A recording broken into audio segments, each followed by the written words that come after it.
we don't really care about how people feel as long as you're not trying to, tell us how to feel. It's real simple, right? Sure. And it's, live your life, the best life you can possibly live, and don't tell me about it. if that makes sense, right? Well, that's where it's not that black and white, but sure, I know what you're saying. It's the don't tell me about it part where it gets a little gray because, and that kind of leads us to, and I apologize for assuming your Mormon analogy was tied specifically to Starfield. I think what was happening was that guy, I don't know the guy, I'm not making fun of him. I look like a thumb as well, but he looks like a thumb. And he was screaming about pronouns, and I think it was very griftery, and I don't think who gets that fucking upset? It's like, dude, take a fucking Valium. But it was a character he plays, I'm sure, and it's an act and blah blah blah. But anyway, so he says, go back up in that room and shoot the ceiling. What? Why? There's no indication on the map. There's no indication visually.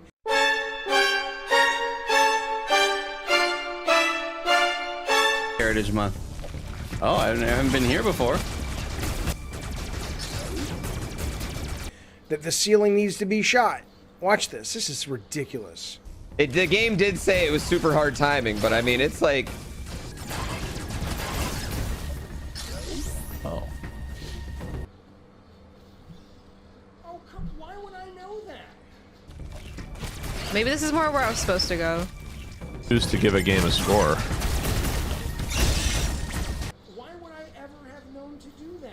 There is nothing in the visual.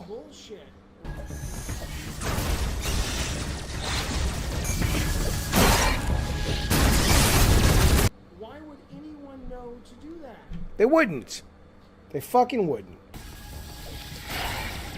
Very nice. Crap, Bush League. This should not get a pass. I'm sorry, it's crap.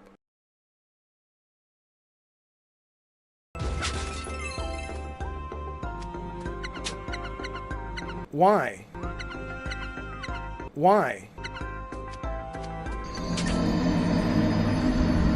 He got stuck in a room while doing a live stream and got really pissed off because he had not paid attention to the tutorial and didn't know how to get through, threw a big hissy fit about it. Oh, why would I know that? Rage quit.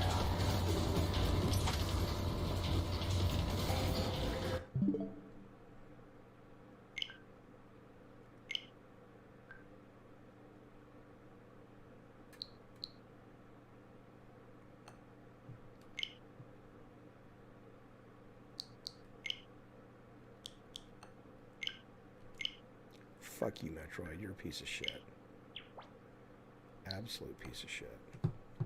I think it's also not fair to completely write somebody off and just assume that they're grifting just because of the way that they express themselves. Like, as for example, he is extremely passionate about gaming, and that is how he expresses himself. And like of all my friend group and everything, I wouldn't say that. I mean that was a level of Matt Foley, SNL, Chris Farley that made me go, wow, he's either playing a character or he's going to shoot somebody. You said yourself, you get angry on your streams and on your rants. And yeah, so I don't think that's fair.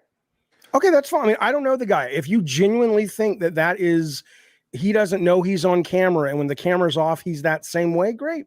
Then that's unfortunate I've for him. talked to him off camera.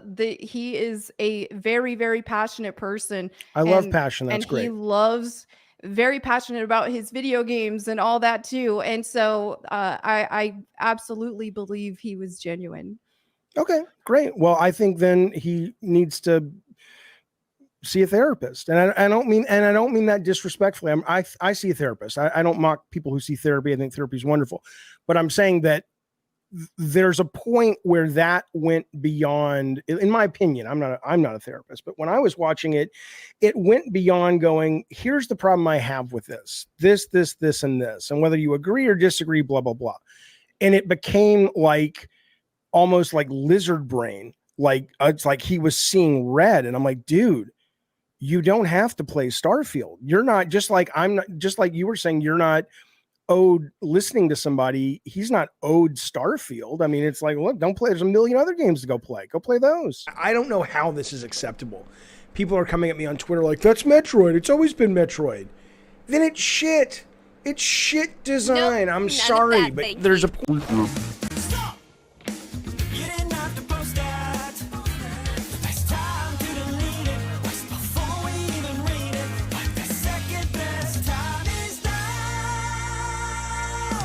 So this was in December, and he makes a tweet saying that the only reason that Metroid Dread got that award was because it was a sympathy vote, because, oh, the guy who made the NES and SNES died. He can try to say, oh, well, I'm just joking. You know what we call that? We call it Schrodinger's douchebag. If people were agreeing with him, he wouldn't have said it was a joke. But because he got ratioed, he doesn't want to actually take responsibility for what he said. But to all the haters, thank you. My views are up, my revenue is up, my engagement is up, and all new subscribers have come to me who have been like, oh, I didn't know you had a channel. I found it through the Metroid thing. I like your channel. It's awesome. Subscribe, membership.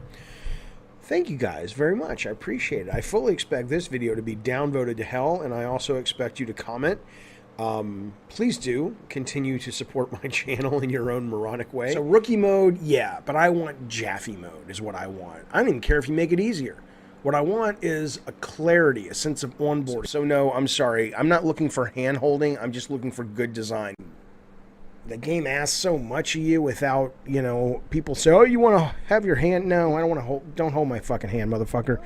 I can understand that, but I think his main point was about the industry at large. It wasn't just Starfield. It was Starfield that kind of broke the camel's back, because this is something that we're seeing infecting the gaming industry, and it's becoming a lot more normalized, and it's not just some one-off thing that we can be like, oh, Yeah. okay, you know, But I'll it's pass on this right. one. But because it has infected gaming as a whole, you know, a lot more people But even the are verb becoming you more upset choose, about and it. even the verb you choose, infected, it's language that's loaded with sort of disdain and disgust, and instead of kind of going, okay, there's a logic behind why you're seeing more of your entertainment reflecting a more diverse. Why aren't they marketing it that way though, and saying like in the preview, hey, you can choose your pronouns in this? Because I think they aren't, because it'll hurt their profit motive.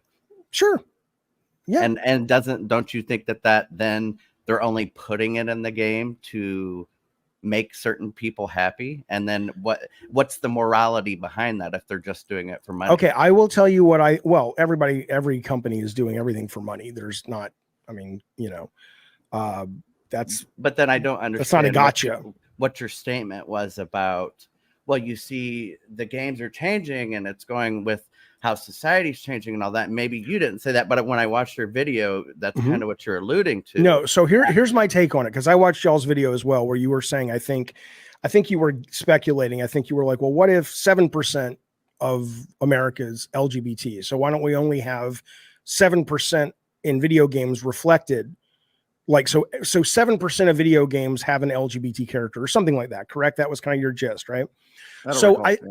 Okay, so first off, it's more than 7%. It's currently at 12-13%, but it's not anywhere near the majority. But that is, if you divide those up, that's gay, lesbian, bisexual. Right. That we are not all the same. Right. Okay, but I'm saying that group, that LGBT, whatever, IA, I don't, you know, 12%. Okay, but let's say it's 3%, right? The fact of the matter is, what you also have is the people who make your entertainment, whether it is video games, you know, I would say out of that, let's just say 3%, you have not a majority, but you have probably 30 to 40% of people in that group that are, you know, affiliated with more of a progressive mindset and or part of the LGBT community or an LGBT ally. And so it's not that the games or the movies or whatever are being made because the powers that be think, oh, if we do this 3%, blah, blah, blah. It's that the people who show up to work, who don't strike like the writers, you don't have the writers, you can't work. You don't have the actors, you can't work. those people are like, look, this is our life. This is our family. These are our families. These are This is their ourselves. bubble. You now make a point of that's an investment criteria for you. Well, behaviors are going to have to change, and this is one thing we're asking companies. You have to force behaviors, and at BlackRock we are forcing behaviors. 54% of the incoming class are women. We added 4 more points in terms of diverse employment this year, and what we are doing internally is if you don't achieve these levels of impact, your compensation could be impacted. Okay, we're doing the same thing. And so it's just you have to force behaviors, and if you don't force behaviors, whether it's gender or race or just any way you want to say the composition of your team, you're going to be impacted, and that's not recruiting, it is development. As Diversity, what about the Christian population that far exceeds the LGBT population when, Christian population doesn't have nearly as much representation, hardly any at all, but you don't see people like myself who are Christian who are saying that games have to insert Christianity, because I don't think that's the case. I don't think that they have. Well, yeah, but aren't you guys frying bigger fish than video games right now? I mean, you're stopping women from having abortions. You're doing that. That takes a lot of energy, right? I mean, there's a lot of things that the far right religious community that has hijacked the GOP. Hello, my name is Swagger Souls, and my talk is the joys of being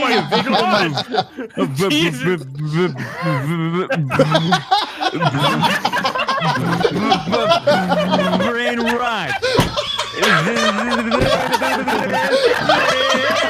Theory that someone is there's 2 issues I want to make really clear. The first one is this theory that someone is going to become trans or gay or straight or bi or whatever because the media they are exposed to would hold water if the vast majority of people that ended up being gay or bi or any of that stuff were not exposed to the media that you and I were exposed to. It's like that there's no correlation there. It's like, don't the gay people who have identified as gay, the rate has grown dramatically as time has gone on. But that's so because so many there's a correlation there. I do, but I don't think that it's a correlation to society becoming more open and respectful. Roberts and like our leadership over there has been so welcoming to like my like not at all secret gay agenda, and so like I feel like I felt like it was. I mean, like maybe it was that way in the past, but I guess like something must have happened in the last like they are turning it around. They're going hard, and then all that like momentum that I felt, like that sense of I don't have to be afraid to like let's have these 2 characters kiss. Let's in the background. Like I was just wherever I could, just basically adding queerness to like if you see anything queer in the show, I'm proud of it. But like I just was like, no one would stop me, and no one was trying to stop me. The definition of gender is, I just put it here, the male sex or female sex, especially when considered with reference to social and cultural differences rather than biological ones. Not only, especially. So actually, gender does mean sex. No, where is your definition coming from? Because you've put male sex and female sex as the definition. The Oxford languages. Okay, so male sex, look up gender now. What's the definition of gender? No, look up the definition. That is it. Okay. I just copied and pasted it. Okay, so the male sex or the female sex with reference to social and cultural differences. Especially. Not right. that especially, like, not only, especially. They chose especially for a reason. That means more so. Not that doesn't mean that's it. Okay, but wait a minute. So are you basically saying that for this definition, if you want to be male or female, the most important aspect, the especially in defining that or putting you in a box, is the social and cultural differences between the people? It's not the only thing. I know, but I'm saying that's the most important thing to put you in the box. But it all adds up, right? Yeah. So what's the I don't understand what do you right? Which I'm just clarifying. Your statement before just said that gender is different than sex. No, it's not. Gender is, well, the idea when you're saying especially, okay, then it's just semantics at this point, especially when considered with the reference to social and cultural differences. That is what most people mean when they say there are two sexes, male or female, right? When this is where a lot of people get upset, is when you change language to fit your ideology of what you believe to be right or morally acceptable for other people. Okay, I can assure you, you're falling for a talking point, because the number of people who get upset because language is being changed. First off, you know, you're talking about a large group of people who aren't upset that gay folks can get married. They just don't want it called marriage. The A to Z of isms. Whataboutism. Whataboutism, also known as whataboutery, is a way of criticising and, in some people's minds, defeating an opponent by accusing them of hypocrisy. What about X? What about Y? As a political tactic, it was employed by the Nazis in the 1930s. When Nazi Germany was censured for annexing territories in Europe, its officials countered by saying that Germany was only doing what countries like Britain and France had been doing for centuries in Africa and Asia.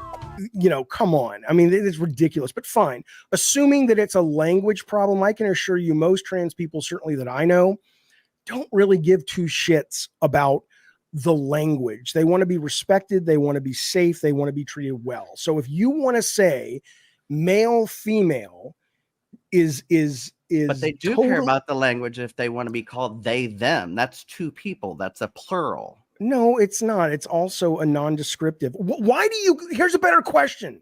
Why do you care? No, this isn't an argument. Why do you care? What is going on here? Why do you care so much? I sure do love baking for my husband.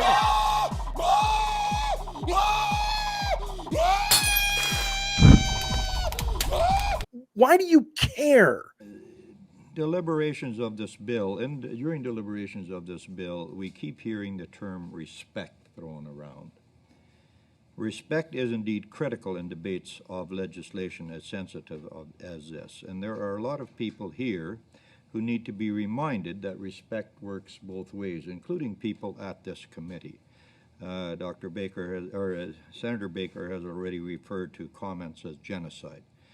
I don't think anybody here is promoting genocide. However, Dr. Peterson, can you comment on the notion of respect where some of your critics say, why can you not just respect your students, just use the gender-neutral pronouns? How do you respond to that? Well, first of all, I'd have to be convinced that doing so would do more good than harm, and I don't believe that. And I think I'm actually in a reasonable position to justify my claim. I think that the danger that's intrinsic to the law far outweighs whatever potential benefit it might produce, especially given that there's no hard evidence whatsoever for any benefit. I would also like to point out that the people who are promoting this legislation claim to be acting on the behalf, say, of the transgendered community, but they weren't not elected nor appointed to act as such representatives and are doing it on their own say-so. I've received many letters, at least 30 now, from transgendered individuals indicating that they are not in accordance with the claims of these so-called representatives to be representing, or with the intent of the legislation, which has actually made them more visible rather than less visible, and the less visible is what they had preferred. With regards to respect, is that you don't meet people, generally speaking, in a mutual display of respect. You generally meet people in a mutual display of alert neutrality, which is the appropriate way to begin an interaction with someone, because respect is something that you earn as a consequence of reciprocal interactions that are dependent on something like reputation, which is also a consequence of repeated interactions. And so the notion that addressing someone by their self-defined self-identity is necessarily an indication of basic human respect for them, I think is an entirely spurious argument, especially given that there's no evidence that moving the language in a compelled manner in this direction is going to have any beneficial effect. we're supposed to assume that just because hypothetically the intent is positive, that the outcome will be positive. And any social scientist worth his or her salt knows perfectly well that that's rarely the case. So this is the biggest. The language is changing. The language always changes. Who gives a shit? But Do you want these people to be able to live among us and be safe and be respected like everybody else? That's fundamentally the issue. Right. But don't you think when you change language to suit your ideology or what you believe is moral or right and wrong or who you want to represent? That's all language is. Language changes all the time because it's created by those. But by the majority of people. That's a minority of people trying to force everybody else. They're the majority of people. You have this chip on your shoulder. I don't know. You have a chip on your shoulder, like a lot of folks in the conservative branch. Okay, and I'm not saying you're conservative, but it's similar to that, where you really get backed into a corner where it's like, you can't tell me what to do. You can't say let me finish. You can't say this. No one cares what you do. Okay, as long as you don't. If they want me to call them they them. They don't care like you think they care. That's a representation They for the tell level us of. we don't deserve to be alive if And we they don't say we're call someone a they anti-trans. them. And you tell them the same thing, but I never tell not people you. they don't Okay. deserve to be alive. Okay, so let me get this straight. So you want me to take you and your take on the trans issue based on the you and I human, saying you never do that personally, but you're okay painting the entire trans community with a single brush, going, they want this. I'm not saying every single person who Most calls of them themselves transgender would do that, prefer. but there are a large amount on social media, especially. Okay, but do you really? This is why I talk about grifting. Do you really care about this issue, or do you want your character to remain intact? Because I do shame care on about you the if issue you act. because a lot of it is for me to play along with all of that would be for me to abandon my faith, and it would go against my religion and my faith. Whoa. Define play along. For me to have to call people by a pronoun that they either made up or that doesn't align with their biology, that would go against my religion. Well, I'm struggling. I mean, I haven't read the Bible, but where in the Bible does it say that you can't change pronouns? But let's not get off track, though. I'm sure it doesn't. But regardless, again, it's this for you guys have this thing like you think someone's trying to force you. A few moments later. If any woman is uncomfortable with a man with a penis in a female restroom, then it just shouldn't be allowed. It's completely reasonable to be uncomfortable with penises in a female restroom. I absolutely do not think that's wrong. A few moments later. I don't think that the fact that if it escalated to violence, that has to be the measure here. I think simply the fact that women are uncomfortable with it, and not everyone even feels safe to vocalize. Like women do not feel safe to vocalize that they're uncomfortable with this, and that's even more of a problem. And isn't that oppressing women? Well, I know, but let me ask you this. I mean, how hard is it for you? Do you like go to a gym and locker room and all that? Mm-hmm. It must be hard with all the blacks in there, the black ladies, right? I mean, what do? Do you cover your eyes?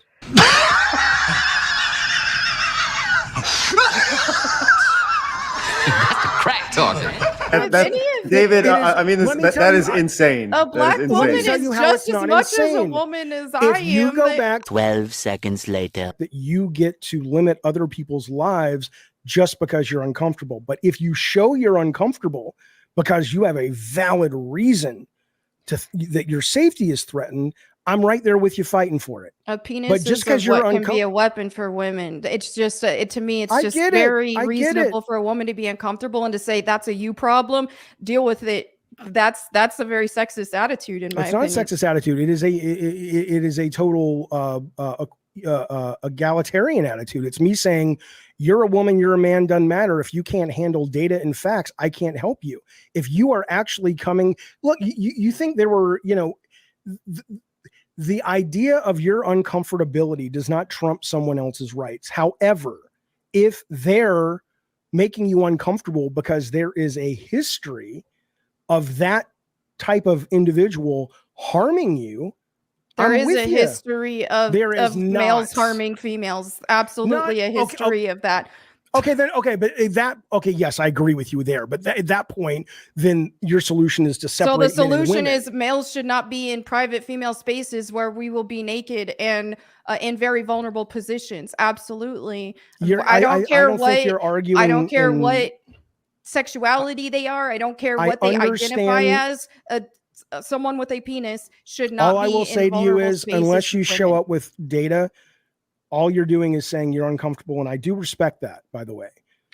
But that's a you problem you have to get over, unless it actually is a real statistical problem that you are going to use to take away other people's rights. That's all I'm saying. So you're saying that males have rights to be in female spaces.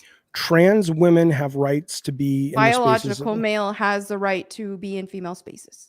If you want to talk about biology and male, are you talking only about what they were assigned as birth with?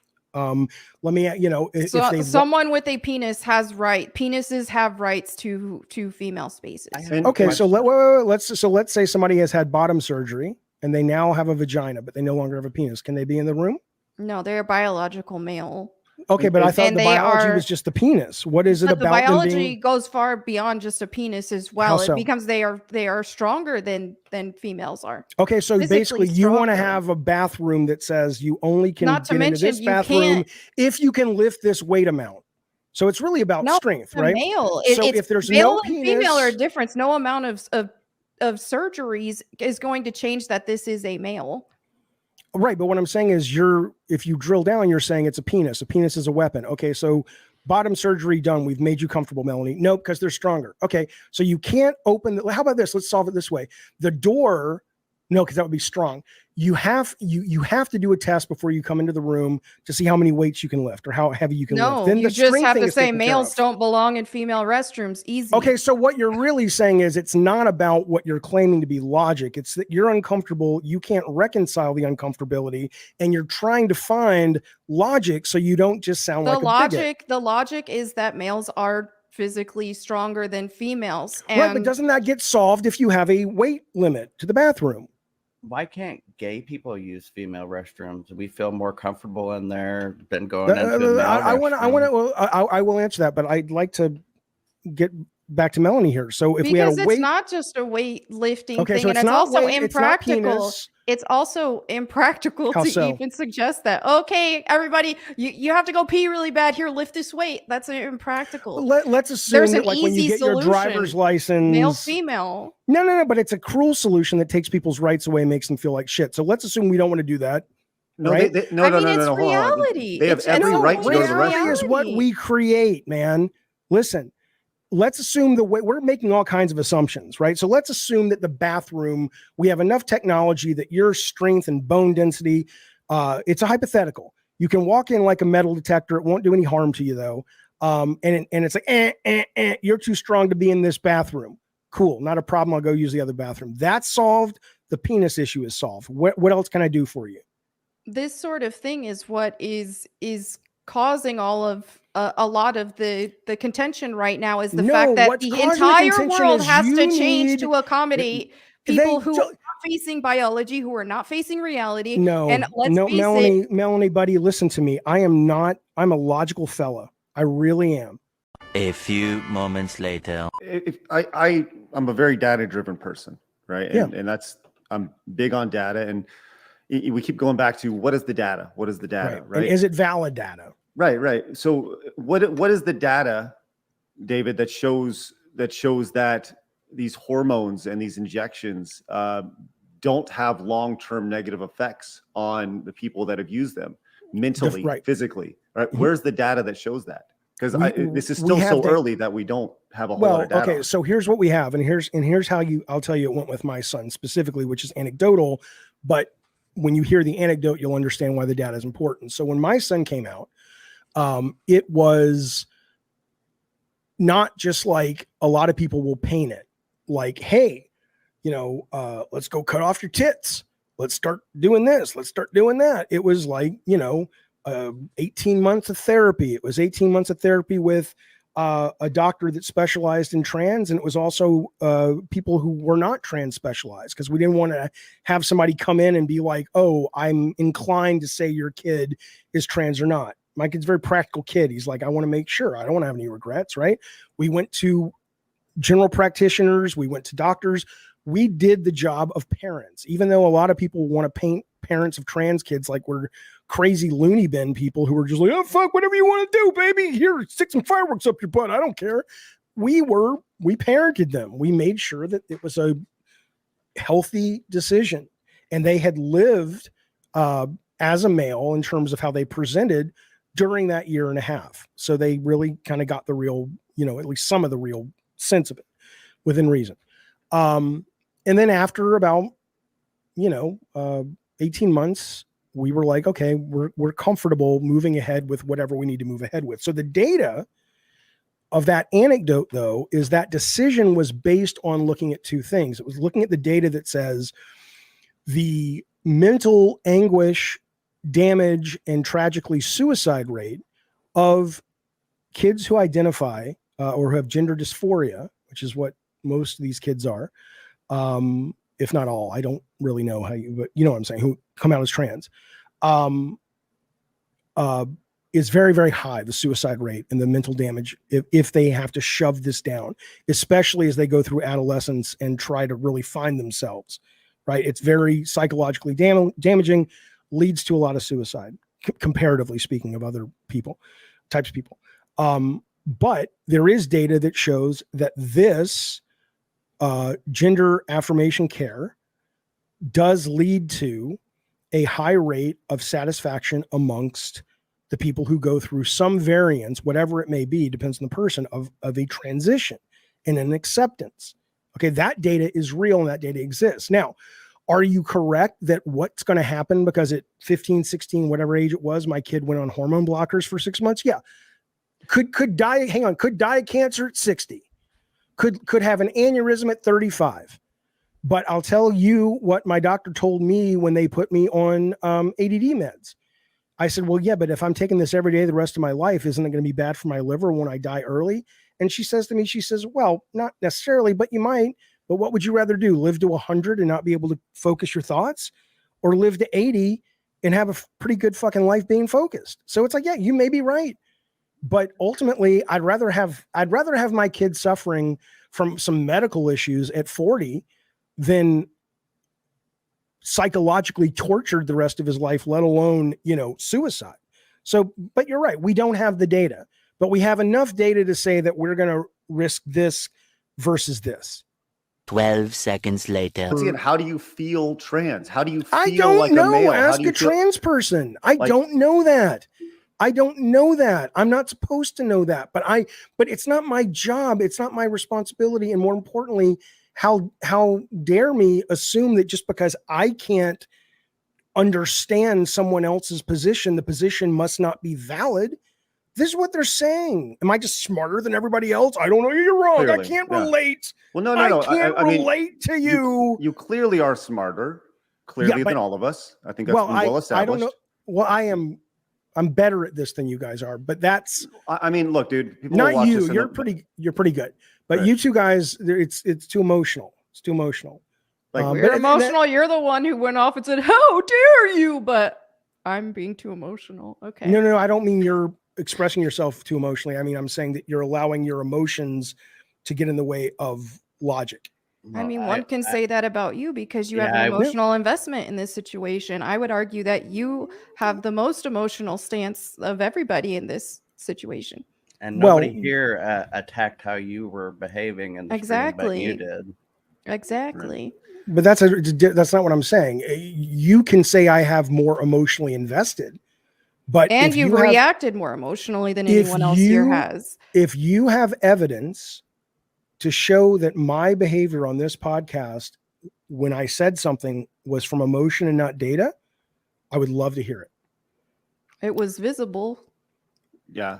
Look, I think So yeah. this study about the 70% lower suicidal thoughts, all that sort of thing, it looks Yes. like it was conducted from Facebook, targeted Facebook ads, and over 60% of the people identified as non-binary, and it was an online survey essentially with Okay. unique IP addresses, but no way of All right. verifying. Let me give you one that's more verified. Hang on, I'll send you in a second. I just sent you a link from the American Academy of Pediatrics. If that doesn't do it Okay. for you, I don't know what to tell. All right. 780 children has gender assignment surgeries in the USA in the last 3 years, quote unquote. It's not happening, right? So Yes. So 1,000 kids in the last 3 years. I didn't say it's not happening, but define children. Are they 7-year-olds or are they 16-year-olds? I mean, old enough to where their brain isn't developed. Well, You know? okay, but your brain's not developed when you sign up for the military either, and it's also not developed enough to say, "Hey, maybe I shouldn't kill myself." This is not a black and white issue. This is an issue of trying to save these kids. And you wait, man. I don't know how healthy your kids are mentally, but you wait until your kid. It doesn't have to be this. It can be depression. It can be bullying. It can be anything. And Melonie, I don't know if you have children yet, but you will jump through fire to save your child. Oh, I and you know. will gladly Yeah. do it. So the idea that, yes, there could absolutely be all kinds of little gotchas and this and that, but right now I have the data to go on and I have the evidence that I live to go on and I have the love of my child to go on. And what else is there? Kali Prepper in the chat said the pediatrics data includes 18 and 19-year-olds. They are not children. Take those ages out and then show me the data. The data is flawed. Well, also it was just it was a little over 100 people children, adolescents. This was funded by the Seattle Children's Center for Diversity and Health Equity. A little over 100 people polled over the course of between 3 months and 12 months. So it's not long-term data.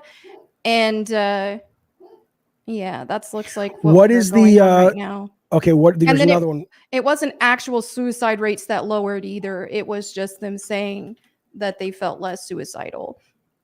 Well, because otherwise, which I think is a natural response. I think you just there's a I'm looking for the proper words here, but there's a honeymoon effect, right? You just had this thing happen to you, so naturally you're gonna be uplifted. Everything's great. I'm being affirmed for the next 3 months to a year. Everything's great. But yeah, obviously the long-term effects are what, I think that's. And I think the sample size is just very small as well. Hang on. Yeah.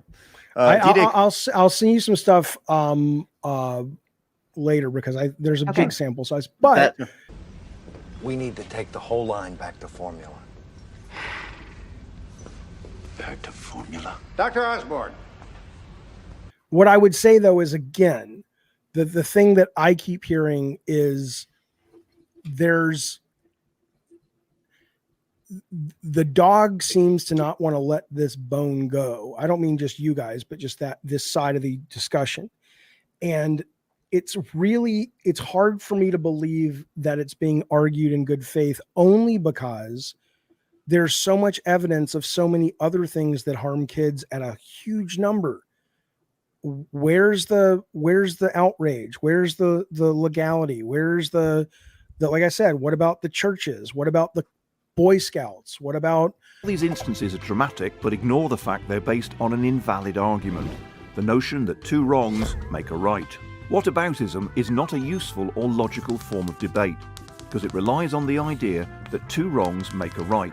All the things where we have reams of evidence to suggest children are in danger and we never do a thing. But suddenly this is worth, it is to me because I have a trans son and I care about people, but I'm not saying you don't. I know you don't have a trans son, but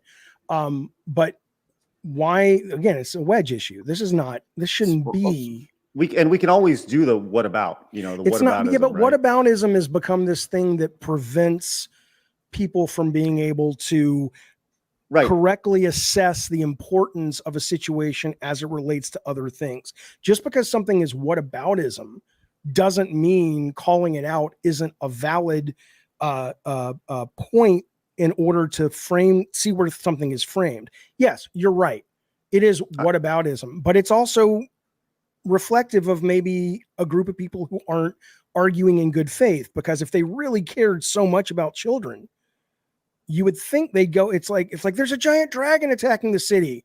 Let's go after that pig that sometimes bumps into people and knocks the groceries over. I don't. An eye for an eye. It's a false analogy. Doing a bad thing cannot be excused by the existence of another bad thing. If I steal your car, you should tell the police. Stealing my car is not an appropriate response. In the last few years, whataboutism has resurfaced, partly because it's easier to point fingers away from yourself than at yourself. I think this is where their perspectives are different. Well, let me tell you why. You Because can. I don't think your any worldview. Right. Go I ahead, don't think Greg. anybody here is like, yeah, people who fuck with kids are okay. Nobody's like that, right? And No, if- I'm not if- saying if- I'm not whether- saying you are. Never said you Right, were. right. But and I would think that the vast majority of people, when you bring it to them and you say, that guy from the church diddled with a kid, that guy from the classroom diddled with a kid, you know what most people would say? Lock him up and fuck him up, right? Yeah, but here's the and difference. Probably not in that order. Structured religion and religious people are different. The difference is, though, that in the case of those people, you look at them and you take them on an individual by individual basis. You don't propose laws to keep kids out of churches. You don't propose laws to stop parents from saying religion is bad for my kid or whatever. But in the case of the trans situation, suddenly it's not just that one weird guy who did this in the woman's bathroom. Well, we're proposing laws not to physically alter these children is what the laws are mostly based around. But I don't think anybody's really saying, your son can't wear a Disney princess dress. Nobody is saying that, but these people are concerned about the physical harm and irreversible physical elements. Isn't that the kind of the same as the American Pediatrics Association being sponsored by a certain group who has an agenda 100%. and then polling 100 people? I want you to hear this loud and clear. I am a data guy. I do not agree with studies that get done with a group that are funded that has an agenda. And that, I haven't read it, but that seems like that group would have an agenda. So I'm going to get some more research of other things I've seen, like Psychological Association, and I will send you that, because that is no bueno. I agree. We need to take the whole line back to formula. Back to formula. Dr. Osborne. I agree. This is where my issue is. You presented that as data to us. And then you push. But now wait a minute. Because from your perspective and your worldview, that was a fact, a known fact to you. It is a known fact. And you presented it. It's not. It's a bad known data. fact. They did a bad study. It's a known fact, though, amongst that study that was what they found. But Their when paid you study. I agree. And now that I know that, I said, oh yeah, let's if that's the study. Right. But the only before study, you knew that, you thought that was and a guess fact. what? That's great. That's how I adults explained do. earlier how data can be misconstrued based upon your worldview. And when you see something as a fact, you place it as such. So then every conversation you have after that, because you believe that's a fact, is constructed around that false fact. And then I also said to that, though, I said the scientific method, scientists are supposed to enter into it more than willing to change their view when the data demands it. So if this is the only status data that we have on the suicide rate of trans teens after gender affirming care not killing themselves, then I would say there is no data on it, because that ain't it. Right? I would agree, but I don't think that's the case. But if it is, it is. And then I would change my view because the data has demanded I do that. Yeah, I think something I tweeted the other day really applies to this situation. Good people are always so sure they're right because they're good people and they believe their opinion is good and moral. Right. I don't know. I'm only right in that I listen to the data. That's the only reason I'm right. So let me get this straight. You know I'm all about the data, more data. Bullshit. Bullshit. Bullshit. bullshit. Bullshit! You says it's all bullshit! Oh shit! Shit! Shit! Shit! Shit. Shit. Shit.